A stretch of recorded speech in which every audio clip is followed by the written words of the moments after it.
Hello पिलामाने जय जगन्नाथ आशा कर समस्ते बहुत भल थे। तो पिलामाने जो मैंने भी आज जाइछ भुवनेश्वर प्रोटेस्ट करने तो से मुझे गोटे कथा कहबी कि हिंसात्मक कार्यकलाप जमा भी तुम मैंने करनी।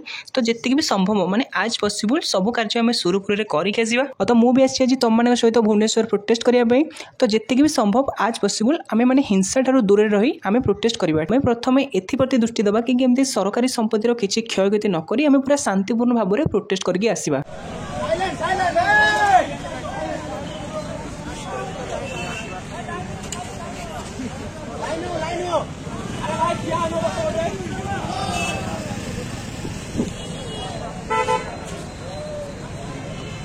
सरकार तुम्हें मानी लियो राज्य दाबी पूरण करो सरकार तुम्हें मानी लियो बेकारी संख्या दूरीकरण करो सरकार तुम्हें मानी लियो।